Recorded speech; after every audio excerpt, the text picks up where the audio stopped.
On today's video, we answer the immortal question: is there one right way to hold the pick for maximum face melting power?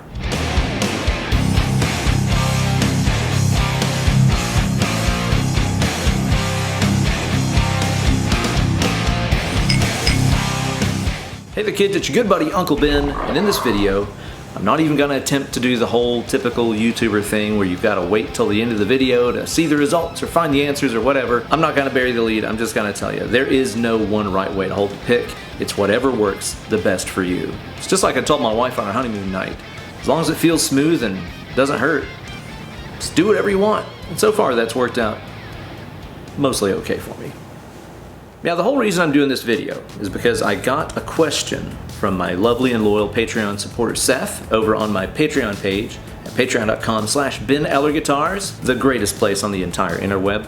And he was asking me about his picking grip because apparently he's been getting death threats from the Guitar Minati, saying that if he doesn't turn his trailing edge picking around to leading edge, they're gonna like wipe him out of existence. It sounds like pretty serious stuff.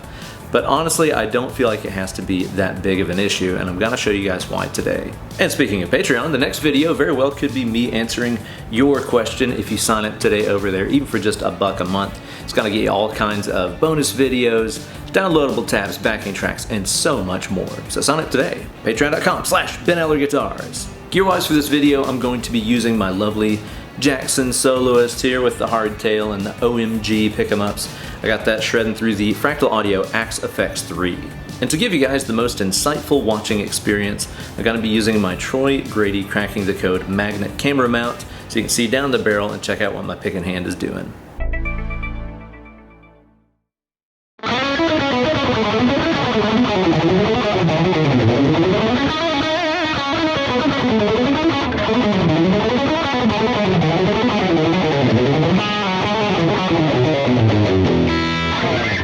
So there you go, proof that you can shred with leading or trailing edge picking.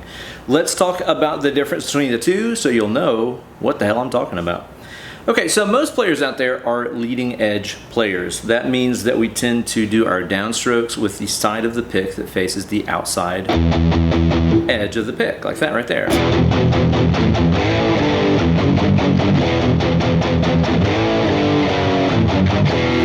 But there's also a number of players out there that take the exact opposite approach and play off of the trailing edge of the pick, the side of the pick that faces the palm, in other words. If you've ever seen like Misha Mansour from Periphery or Tosin Abasi, even George Benson kind of plays off that trailing edge a little bit. There are a handful of players that get great success out of playing that way. From my experience as a guitar teacher over very many centuries, I've seen that the tendency towards leading edge to trailing edge is about like-handedness, you know, where about 1 in 10 people is left-handed. I would say about 1 out of 10 people I've ever worked with on their guitar playing have been trailing edge players. So it's kind of unusual, but that doesn't mean that it's wrong.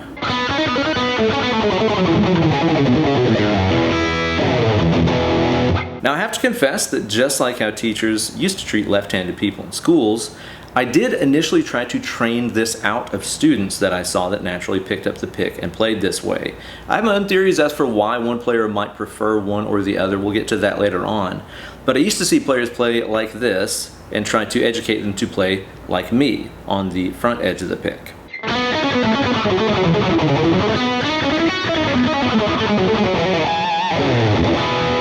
After all, it worked for me, so it might as well work for you too, right? But I was never really able to cure many people of their natural tendency to hold the pick that way. I'd even have some people that would come in for their lesson and initially be playing off trailing edge, see me give them the stink eye, and then switch right back to leading edge. I started to think that maybe this wasn't the right approach to teach people with, so I just kind of started letting people do whatever came naturally to them. Even if it didn't look like what I was doing, if it sounded good and it felt good to them and it felt smooth, I was just gonna go with it and see where it went. And guess what? It's never ended up holding anybody back. Now, I'm primarily a leading edge player for most of my playing, but there are certain times and places that I use trailing edge, and I find this to be really comfortable. So whenever I play this way, it feels really smooth to me. It's like it's easy to get the angle right for the pick coming in and out of the strings, and it just feels very smooth. I feel very little resistance to the strings.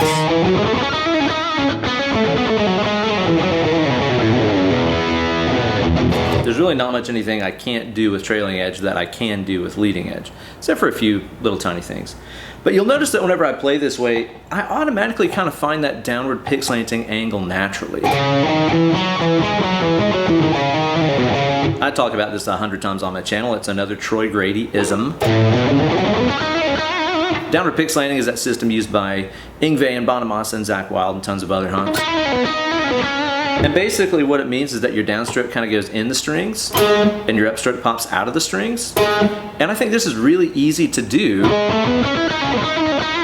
with that kind of trailing edge picking.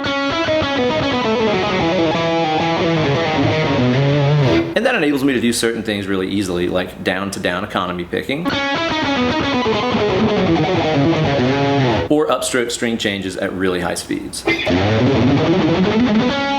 Kind of classic shredder playbook stuff. It has some big advantages, and that trailing edge picking just sort of lends to it. I've seen this with other players too. But you can also slightly rotate your hand with that trailing edge picking. See how I kind of took that pick and made the axis a little bit more this way now to get upwards pick slanting, which has the opposite set of benefits. It has easy downstroke changes and up to up economy picking. Neither of which I'm all that adept at, honestly. Even in my common picking style, those aren't my strong suits, although I am working on it. But it's entirely possible to master two-way pick slanting and be able to pick anything with this trailing edge picking approach. I found myself using trailing edge picking really frequently whenever I'm tracking heavy, aggressive rhythm stuff. There's something about how much attack you can get on the string, especially the low strings, when that pick is kind of sawing through it like that, you know? Especially for consecutive downstrokes.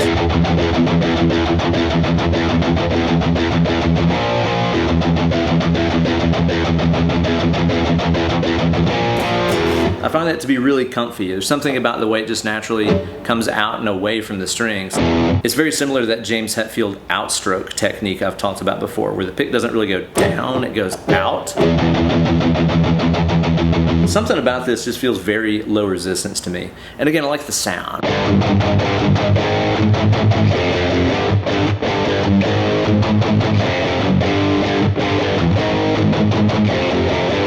Just got that really toothy, strong attack on the pick. Now, whether you're doing trailing edge picking with downward pick slant or upward pick slant, it might take a little bit of noodling around just to find the right angle to enter and exit the strings with. That's one of those things that's just entirely feel. I can't really tell you guys exactly how to do it, other than if it doesn't feel smooth, you're not doing it right. It's honestly that simple of an answer. Whenever I play with the pick at that angle and that attack,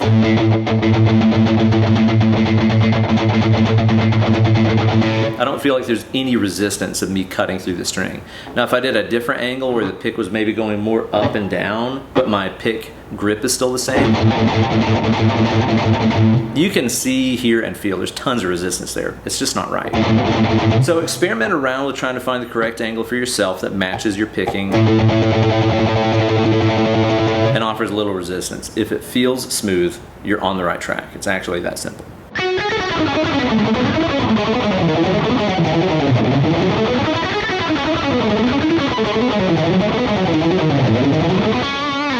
Now, for me, the things that I struggle with this trailing edge picking are trying to minimize the tension out of my thumb.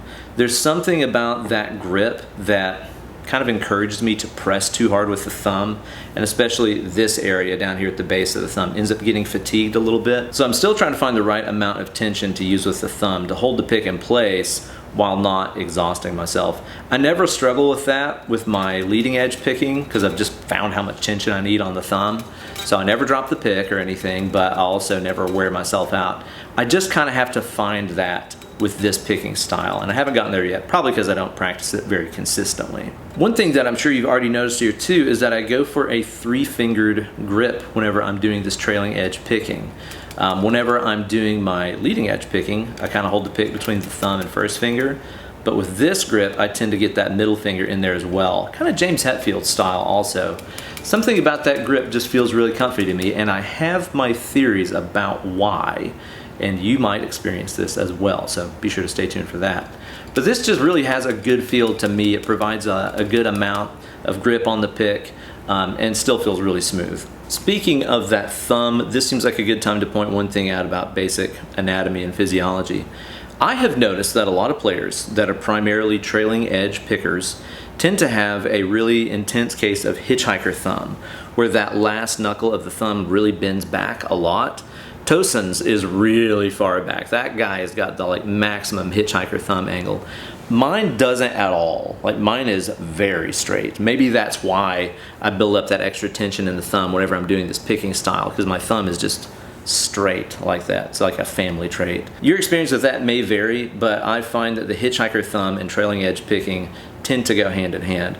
Probably because too, whenever you're doing leading edge picking like that right there, it might be kind of awkward if your thumb is, pointing backwards. Again, not having that kind of thumb, I've never had any experience with that. If you have, let me know down there in the comment section. Like I said earlier, I am primarily a leading edge player.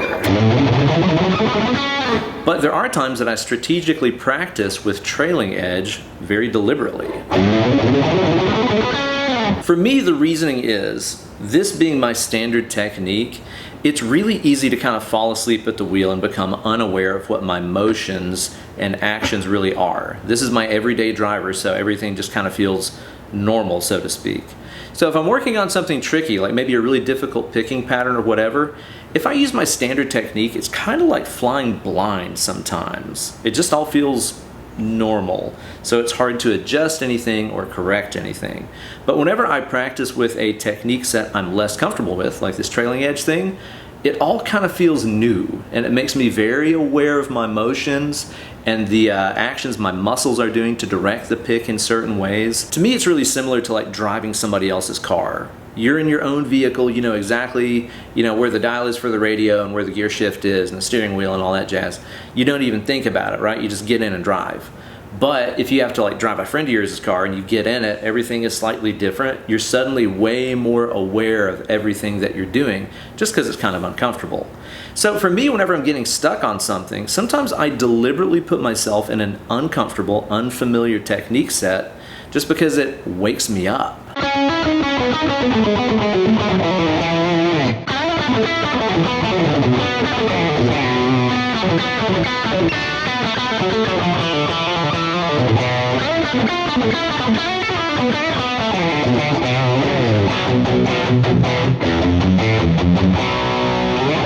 Now, one question that's never really been explored much out there is why players tend to gravitate to one pick grip and not the other. It is very much like handedness. It just works better for some people. And over the years, I started to formulate my own theories as to why this is, and I even started using my hundreds of students I've had over the years as kind of a guinea pig base to sort of test some of my ideas out. Thanks for your unwilling participation in that, all you students. I think that there is a correlation between how we learned to write using a pencil or a pen and how we hold the pick. Now, this is going to be really different in future generations that learned how to write by typing with their thumbs. That's going to be a different kind of paradigm. But for most of us that learned how to write using a pen or a pencil, we developed a very idiosyncratic grip. Everybody kind of holds the pencil a little bit different too, right? You got some people out there that really curl the fingers in. You got the straight finger people. You got the two finger grip people, the caveman people. Whatever it is, everybody kind of has their own way of holding the pencil. And your body sort of naturally found what worked for you that felt smooth and gave you lots of control. And I have noticed that there is a correlation between how you learn how to use a pencil and how you hold the pick. I've checked this with students over the years. It's kind of crazy. And I found it to be pretty dang consistent, honestly. It's pretty interesting. So check this out with your own pencil grip and pick grip and let me know in the comment section. And I think that you should utilize your natural pencil grip and incorporate that into the way that you're holding a pick. You should do this deliberately and do it on purpose because your body naturally found the angle and the grip that works best for you to do high-speed motions.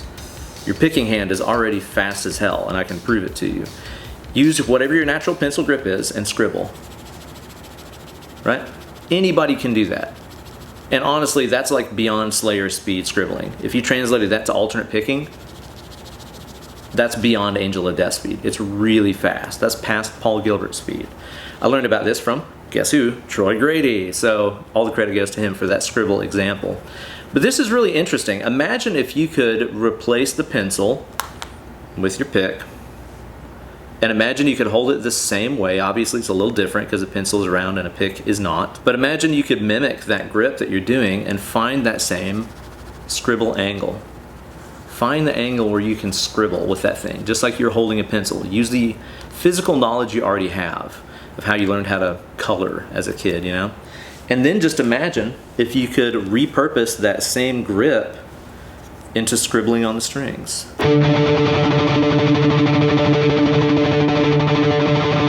Quit thinking about it as picking. Think of it as scribbling. You don't really think about your technique when you're coloring something in on a piece of paper, right? This shouldn't be any different. You already have the technique. You've already learned how to do this. Just reframe it in your mind, repurpose your pencil grip, and see what it does for your picking.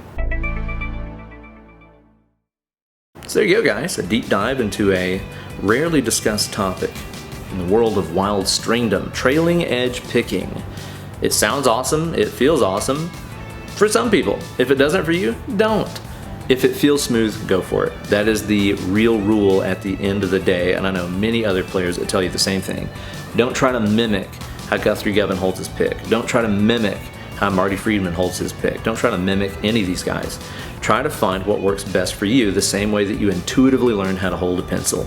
You will find it, especially if you're not, concentrating on how Susie is holding her pencil over here at the next desk or how Tommy's holding his over here. That won't work.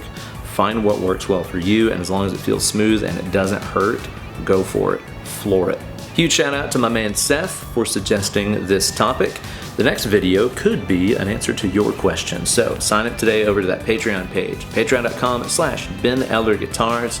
Drop me a message, leave me a comment, whatever you want to do. Get in touch, and I'll get back in touch with you. Thank you guys so much for watching this video. Be sure to hit that like button, subscribe to the channel, and ring the bell for notifications every time I upload a new slice of fried gold. Stay tuned for some more smoking hot stuff coming at you next time. Get away from the computer, go play some guitar.